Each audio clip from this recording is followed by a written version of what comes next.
Atëherë, pra jemi dëshmitar që edhe sot u mbajt pa suksesshëm një vazhdim i seancës konstituive të nisur me datën 15 prill. Ne tashmë e disa herë, pra mbi 30 herë, e gati 2 muaj kemi pa partitë opozitare teksa refuzojnë të marrin pjesë në votim, pra refuzojnë të kryejnë detyrimin e tyre kushtetues nën pretekstin që gjaja votimi i fshehtë për kryetaren e kuvendit na qenë ka antikushtetues. Me këtë pretekst edhe kanë dërguar çështjen në gjykatën kushtetuese dhe deri më tani mund të kenë pasur arsye kur kanë thënë që po e presim, prandaj s'mund votojmë sepse nuk janë të sigurt se është antikushtetues apo jo votimi i fshehtë. Ne tashmë të gjithë e kemi lexuar, s'pak ose kemi pasur mundësinë, kushdo që ka dashur ta lexoj aktgjykimin e gjykatës kushtetuese, i cili në asnjë pikë të vetme, madje në asnjë pikë të vetme, asnjë paragraf, se lëre më në konstatim, nuk e thot një gjë të tillë.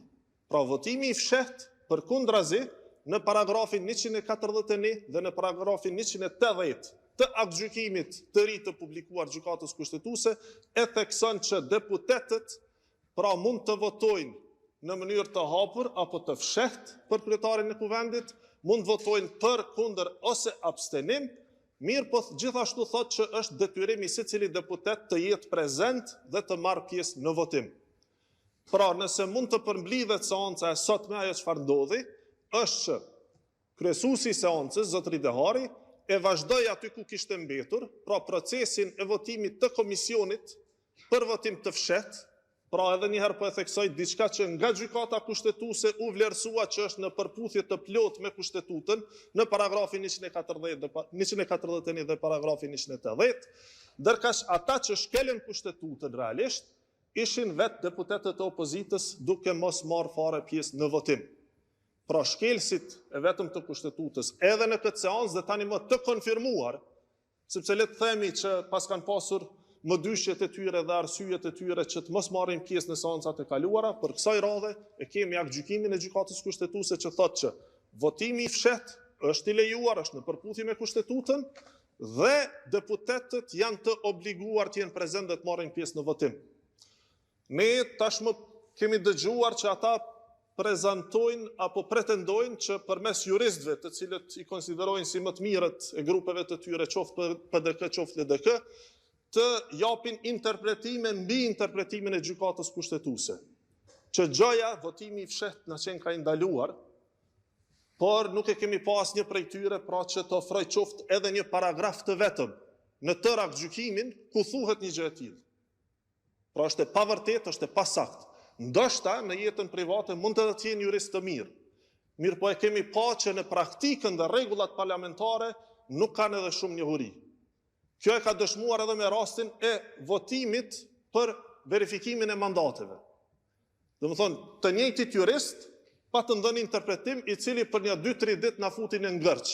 Pra e futi kuvendin në ngërç, ku rezultoi ose rrezikohej që të gjithë deputetët humbnin mandatet për shkak të interpretimeve të këtyre juristëve, që prapë po e them, mund edhe ndoshta të jenë jurist të mirë në jetën private, por rregullat e kuvendit dhe praktikat parlamentare nuk i njohin. Kjo ka dëshmuar tashmë nga ta. E njëjta gjë vlen edhe sa i përket komisionit për votimin e fshehtë. Domethënë, këtu prapë ritheksohet mosnjohuria e këtyre juristëve sa i përket praktikave parlamentare dhe rregullave të parlamentit.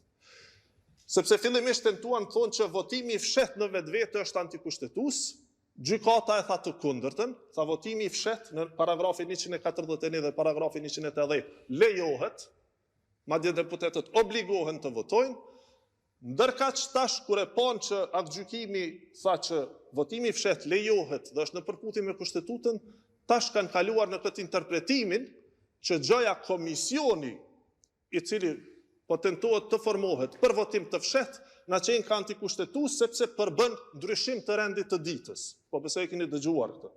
Domethënë pretendimi i tyre i radhës tash kur u kalu edhe çështja e votimit të fshehtë është që komisioni është pikë e re në rendin e ditës, prandaj është shkelje e kushtetutës sepse po ndryshohet rendi i ditës. Tash kjo vetëm sa e dëshmon edhe një herë që si deputet të ri nuk kanë njohurit bazike sa i përket rregullave dhe praktikave parlamentare. Unë këtu kam një rend të ditës nga e kaluara, ku kemi pas disa votime të fshehta, radhazi. Pra është propozimi për përzgjedhjen e një kandidati për gjyqtar në gjykatën kushtetuese të Republikës Kosovës, është zgjedhja e komisionerit parlamentar për forcën e sigurisë Kosovës dhe zgjedhja e një antari të Këshillit Prokurorial të Kosovës. Tash, përgjigjem edhe aty. Domethënë, ky është një rend i ditës ku pikat kanë synim për zgjedhjen e antarëve të caktuar për institucione të caktuara kushtetuese. Mirë, po në asnjë prej pikave nuk shohim që ka pikë të rendi ditës komision për votim të fshehtë. Sepse vetë pika në vetvete dhe vetë votimi i fshehtë në vetvete e ngërthen si procedurë të integruar edhe komisionin për votim të fshehtë. Pra ajo çfarë po thot opozita është që për të pasur votim të fshehtë duhet ketë edhe një pikë ku votohet komisioni për votim të fshehtë. Kjo e dëshmon që pra këta juristë të cilët nuk kanë përvojë parlamentare, nuk i njohin rregullat e Kuvendit të Republikës Kosovës dhe nuk e dinë se çfarë përmban rendi i ditës. Pra e njëjta praktik dhe i njëjti parim vlen edhe për seancën konstituive. Pika 3 është votimi për kryetarin e Kuvendit të Kosovës. Pra kjo është rendi i ditës. Kjo është pika të cilën kryesuesi i seancës fillimisht ka tentuar me votim të hapur dhe kur e ka pa që nuk ka zgjidhje, ka ofruar mundësinë tjetër me votim të fshehtë. Votimi i fshehtë në vetvete përmban votimin e komisionit. Pra nuk është shtim i pikës së re në rendin e ditës votimi i komisionit, siç edhe shihet nga cili do rendi i ditës i mëhershëm. Pra është e pavërtetë, mund të themi që mund ta kenë edhe nga mosdia, ndoshta edhe nga dashakëtësia. Por çka është e vërteta është që opozita që nga data 15 prill synimin e vetëm e ka bllokimin e formimit të institucioneve. Pra, po kërkohet në vazhdimsi konsensus e kompromis nga ne si subjekti më i madh parlamentar, ne kemi ofruar në vazhdimsi këtë gjë, mirë po në vazhdimsi është refuzuar. Kanë kërkuar takim konsultativ për gjetur konsensus, ose kanë refuzuar të vinë, ose kanë refuzuar konsensusin. Kanë kërkuar që të ndryshohet emri kandidatit, pastaj kanë thënë që nuk e votojmë cilin do kandidat që e vendosni. Madje për ta vërtetuar që synim të vetëm kanë bllokimin, mund të referohemi deklaratës së Lumir Abdixhikut, pra kryetarit të LDK-s, të bërë më 8 prill, postim në Facebook. Ju lutem shikojeni, verifikojeni. Gjitha ato që po i them janë të vërteta dhe të faktueshme. Deri më datën 15 prill, supozimi nga të gjithë partitë opozitare ka qenë që lëvizja vetëvendosje do të luaj lojën e më hershme që ka bërë PDK-ja apo grupet tjera parlamentare, pra për të mbajtur pezull Kuvendin, duke mos propozuar emrin. Do të thonë, supozimi ka qenë që lëvizja vetëvendosje nuk do ta propozojë askë dhe kësaj do të ketë blokadë. Pra, për t'i paraprirë kësaj e kemi postimin e Lumir Abdixhikut me datën 8 prill, ku thotë që ne si LDK nuk do ta bllokojmë Kuvendin. Pra ne do të votojmë dhe do të formohet, do të konstituohet Kuvendi. Kjo sepse kanë shpresuar që ne nuk do të propozojmë kandidat. Dhe pastaj përdale për të na akuzuar që ja ne si LDK, si PDK, si opozitë ishim të gatshëm ta votojmë, për këtë s'po e propozojnë askë. Kur ne me 15 prill kemi propozuar kandidatën për kryetare të Kuvendit, Albulena Haxhiun, ka ndryshuar situata. Lumir Abdixhiku del thotë s'do ta votojmë askë. Pra ku po dëni dëshmi më të mirë, më të saktë për të treguar që këta nuk janë të interesuar për ta konstituuar Kuvendin, pavarësisht se çfarë thuhet. Fjalët mund t'i merrera, fjalët mund të jenë edhe mendime personale. Këto janë dëshmitë. Aktgjykimi i gjykatës kushtetuese është e zeza në të bardhë. Postimet, deklarimet e mëhershme, me të cilat vinë në kontradikta, vet ata që kanë bërë ato deklarime, janë dëshmia më e mirë që këta nuk janë të interesuar për të konstituuar Kuvendit, por vetëm për blokadë. Trasmia të klasë që janë të ditës që kemi në dorë, e rendin e ditës të sancës konstituive, të ditës të sanca konstituive, në një pargoni nuk konsiderohet si sanca të rregullta, pasi që ka një rend të ditës paraprak dhe një mëri kriterësh të tjera që e përcaktojnë si të tillë çfarë është. E para e dyta mendimin në pikën 191 të vendimit të gjykatës kushtetuese të fundit, pra të ditës së enjtë thuhet që duhet të votohet mes të tjera, përveç respektimit të rregulluar së vendit të kushtetutës të argumentimit të 2014-s dhe të këtij aktivizmi të votohet në format e praktikave të mëparshme. Ku thuhet? Se nuk thuhet ashtu. Jo, nuk thuhet. Lexoj. Jo, nuk thuhet votohet bazuar në praktikat e mëparshme. Nuk thuhet. Është e pasaktë. Pra, edhe një herë, çështja e rendit të ditës. Po, veprohet dhe votohet janë dy terme të ndryshme. Substancialisht të ndryshme. Prandaj edhe një herë. Çështja është po. Urdhëm. Në qenë se zotëri Behari është bindur që votimi i hapur nuk po kryen punë të kaluar në votim të mbyllur, a mendoni që do të bindur që votimi i ri të mbyllur nuk po kryen punë dhe të gjejë një alternativë? Zotëri Behari mund të bindet momentin që kuvendi, pra deputetët e kuvendit japin përgjigjen e tyre. Ne kemi rastin kur deputetët po refuzojnë të kryejnë obligimin kushtetues, pra nuk po votojnë, nuk po marrin pjesë në votim. Nëse ata marrin pjesë në votim, qoftë duke rrëzu komisionin, po duke votu kundër, atëherë zotëri Behari do ta kishte një përgjigje dhe do të mund të vazhdonte të zgjatë rrugën se siç shkohet tutje. Por aktualisht jemi të bllokuar në procesin të cilin opozita po e mban të tillë, duke mos marrë pjesë në votim, pra duke kundërshtuar fare votimin, duke e shkel kushtetutën me fjalë tjera. Sa i përket rendit të ditës, rendi i ditës është rendi i ditës. Kjo ke vetëm për të dëshmuar që kur votohet në mënyrë të fshehtë, nuk ka nevojë të ketë pikë shtesë në rendite, apo të shtohet pikë shtesë që thekson se me këtë pikë po votohet komisioni për votim të fshehtë. Pra, momentin që ka votim të fshehtë për një pikë të rendit të ditës, është e vetë kuptueshme që procesi i votimit të komisionit është i ngërthyer në atë pikë të rendit të ditës. Pra, nuk ka nevojë asnjëherë, nuk paraqitet si pikë shtesë.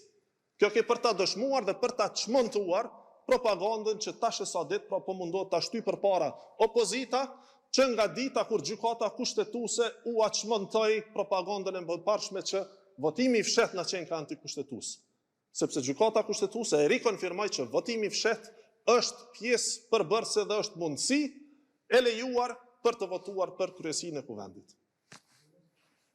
Përvëmërisht kam e rezultikën në në asenim në lejo që ju referu për lejo, sepse thash se i referohet praktikave të në hershme të votimit, vërdimisht deputetët e zgjedhur të kuvendit të Republikës së Kosovës në zbatim të paragrafit 1 të ninin 66 në ndërlidhje me paragrafat 1, 2, 3 dhe 4 të ninin 67 dhe ninin 70 dhe 74 të kushtetutës, në pajtim e kriju në 4 konstituimi i kuvendit të rregullues së kuvendit dhe praktikat e deri tashme parlamentare për konstituimin e kuvendit dhe konstatimet e praktikën duhet që sa më shpejt dhe jo më vonë se 38 nga lidhja në fuqi e këtij akti të përmbushin detyrimin kushtetues për konstituimin e kuvendit të Republikës së Kosovës përmes zgjedhjes së kryetarit dhe nënkryetarëve të tij.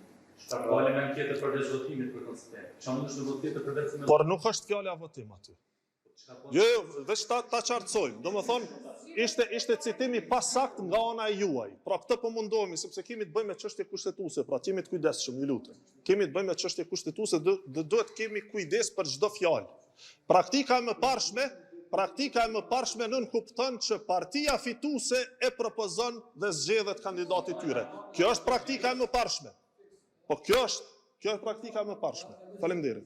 Po ta konfirmoj atë që po e thu, pika 124 e vendimit të gjykatës kushtetuese këtë aq, e thekson se partia së parë i takon me propozim, saktë. Por thotë kështu, gjykata tashmë ka theksuar se drejta për të propozuar kandidatin i takon partisë së parë, por thotë kushtëzohet që emri propozuar ta ketë shumicën parlamentare. Po, kjo nuk është mohuar asnjëherë.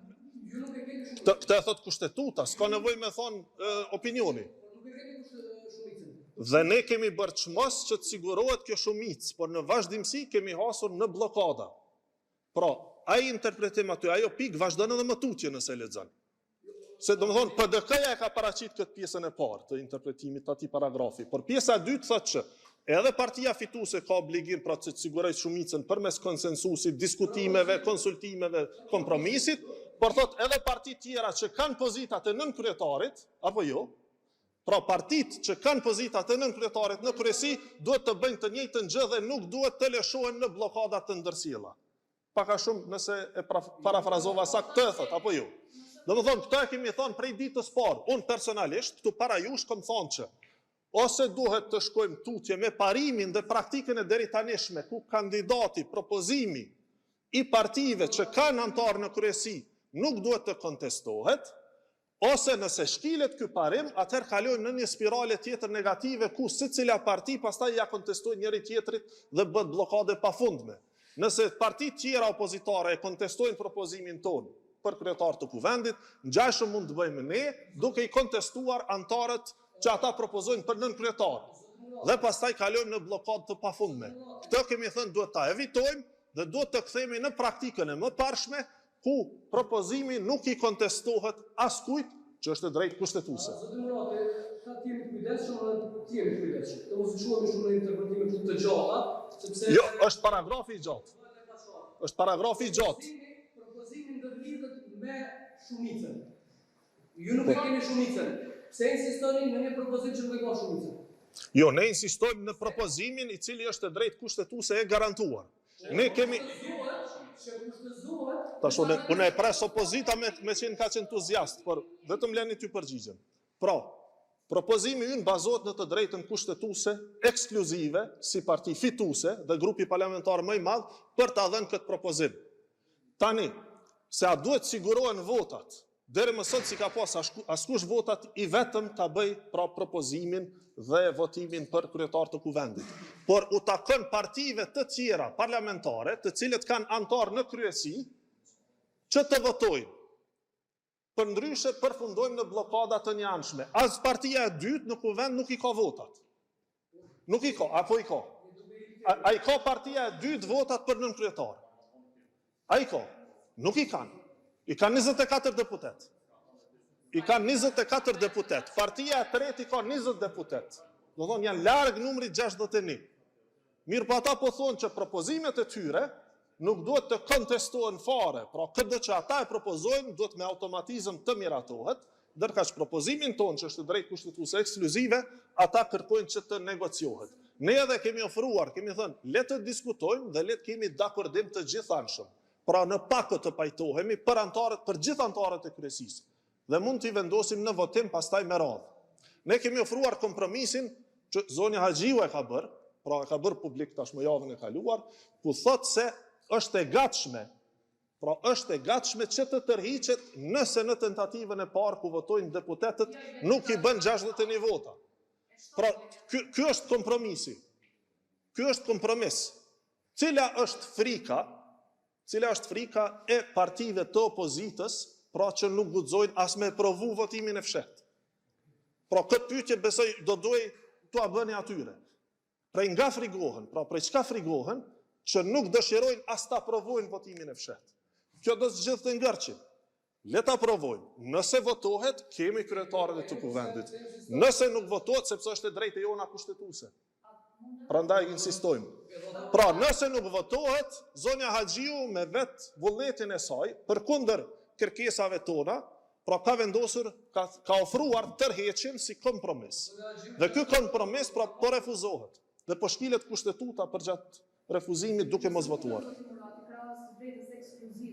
Në gjukatë nga Kushtetuta e Republikës së Kosovës për me propozu kandidatin, atë gjykimi thotë se e tim kjo e drejtë për propozimin e kandidatit, përbën njëkohësisht edhe detyrim për grupin më të madh parlamentar për bashkëpunim në mirëbesim edhe konsultim konstruktiv me grupet e tjera parlamentare për gjetur konsensusin apo kompromisin e nevojshëm dhe se kjo e drejtë në asnjë mënyrë nuk mund të merret në bllokimin e konstituimit të kuvendit. Krahas këtij detyrimi që u jep juve. Lexoj edhe më tutje.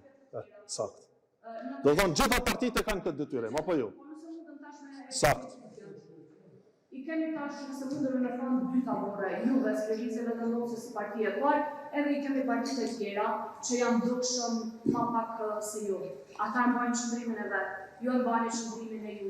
Insistoni në votim të fshet edhe Albulina Haxhiu, ata thonë që nuk e votojnë komisionin e fshet, du në votim të hapur, edhe sot do të me pritë. Votim sepse nuk ka zgjidhje, po shihet se nuk ka zgjidhje, as nuk ofron një zgjidhje që është e pranueshme për partitë e tjera, as partitë e tjera nuk ofrojnë zgjidhje që janë të pranueshme për ju. E kemi datën 26, korrekt, po as gjykata kushtetuese nuk ka thënë çka duhet me bëhet tutje. Thotë që mundeve me shku në zgjedhje, po edhe sa, ju në vazhdimësi po i përmendim 90 milion. Po s'po ofroni një zgjidhje të pranueshme për partitë e tjera në kuptimin që me u te kalu me bën më shumë kompromise se sa Albulina Haxhiu me u të hek pas votimit të fshet, sepse ka as kompromisi që po e përmendni, e keni kushtëzimin kryesor që është votimi i fshet, gjë që është kundërshtuar prej fillimit prej partive të tjera. Më shkurt, cila është zgjidhja për me vazhdu tutje me u konstituu kuvendi për qos qëndrimeve që deri tash e realisht prej 15 prive kemi të dëgju, prej 2 fajve. S'po ju referohem ose s'po bëj dallime nëse mundën. Tash, të pretendohet se janë 2 pozicione dhe cila, pra, ose cili do t'jetë kompromisi, supozohet që dyjat kenë saktësinë e njëjtë. Kur në fakt, ne kemi pozicionin ton kushtetues, pra ne po kërkojmë që të konsumohet një mënyrë kushtetuese e votimit, që është votimi i fshet, si pas saktësimit në paragrafin 141 dhe 180. Pra ne po kërkojmë diçka kushtetuese. Opozita po thotë ne nuk votojmë. Pra cila palë ka të drejtu, sepse mes nuk ka. Nuk mund të ketë mes diçka që është kushtetuese dhe diçka që është antikushtetuese. Diçka që është në shkelje të kushtetutës nuk mund të parafrohet. Ne nuk po kërkojmë, po asë është ndru rendi ditës, po kuptojeni këtë. Nuk është ndryshu rendi ditës, vazhdon tjetë rendi ditës i njëjti, është pika e njëjtë, votimi për postin e kryetarit të kuvendit. Kjo është pika rendi ditës, s'ka ndryshim. Por, të pretendohet që janë dy pozicione, njëri kushtetues dhe tjetëri në shkelje të kushtetutës, dhe të kërkohet që të arrihet një mes mes tyre 2 pozicioneve është e pamundur. Ajo do të ishte shkelja kushtetutës.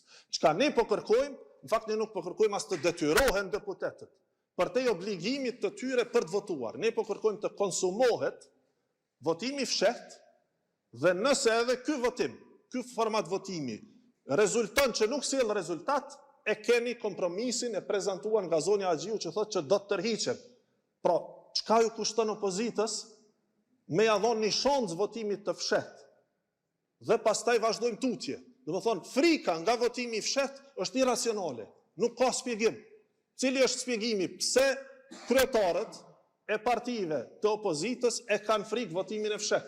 A kaq pak ju besojnë deputetëve tyre? Pra, cila është frika e tyre? Këtë pyetje po besoj do duhet ta bënin gjithë. A duhet me ju drejtu gjykatës kushtetuese edhe një herë për me gjetë që ka, sepse Unë po besoj që duhet të dy interpretime të ndryshme, edhe a duhet gjykata kushtetuese, nëse jo, a duhet presidentja, sakt ashti jo kushtetues votimi i fshet në mes të procedurës së votimit për Jo, kjo pyetja për votimin e fshet është debat tashmë dhe përgjigjen e ka dhënë gjykata kushtetuese. Votimi i fshet është i lejuar. Është si mundësi për votim të kryetarit të kuvendit. Por pyetja po besoj që do duhet bëhej tash e mas, është pyetja se apo shkilet kushtetuta nga deputetët që s'po marrin pjesë në votim dhe cilat janë pasojat. Pra do duhet ta humbin mandatin këta deputet që po refuzojnë ta ushtrojnë mandatin e deleguar nga qytetarët. Kjo po besoj është pyetja që ende pra s'kemi marrë përgjigje. Ndërkaq në pyetjen se a është votimi i fshet i lejuar, a është kushtetues apo jo, tashmë kemi përgjigjen, do të ishte përsëritje. Përtej, pra kemi marrë përgjigjen vitin 2014 që është i lejuar, kemi marrë përgjigjen në qershor të vitit 2025, nuk besoj që na do të një përgjigje e tretë për të na e vërtetuar që votimi i fshet është kushtetues. Ju e keni ndryshu faktikisht skenarin e votimit edhe skenarin karakter që ka qenë edhe e keni bërë një përpjekje me zhvillu votimin e fshet për një të parë brenda procesit të konstituimit të kuvendit në një formë që s'është pajtu në mbledhjen karakterake përgatitore të seancës konstituive, gjë që e përmend edhe gjykata kushtetuese në gjykimin e saj. Pse është gjithë ky insistim në këtë formë dhe që është kontributi ju i natës që përmend mas shumë të në gjykim të kushtetuesës që është bashkëpunimi mes deputetëve. Ju i keni sjellë përsëri pra propozimet e kaluara, nuk keni sjellë propozimet të reja në të gjitha ato propozime. Kjo është konstatim i gabuar. Kjo është konstatim i gabuar. Pra ne kemi ofruar që fillimisht pra zonja Haxhiu ka ofruar kompromisin e parë, që në rast se nuk arrihet të zgjedhet sekretare e kuvendit në votimin e parë, në tentativën e parë me votim të fshehtë, ajo tërhiqet vullnetarisht. Kompromisi i dytë ka qenë që të pajtohemi në pako, pra të dakordohet në pako e tërë kryesia, gjithë antarët e kryesisë, në mënyrë që të mos përfundojmë duke ja kontestu njëri tjetrit antarët. Të dyja këto, pra, siç po e shohim, po refuzohen nga opozita. Për më tepër, më tregon një lutem, si mund të bashkëpunohet me dikë kur thot ne nuk do ta votojmë askënd. A është shkelje kushtetuese kjo? Kur thuhet ne nuk do ta votojmë askënd, përkundër që më datën 8 prill kanë thënë se nuk do ta bllokojmë konstituimin e kuvendit dhe ne do të marrim pjesë në votim. Kjo është përmbledhja. Faleminderit shumë.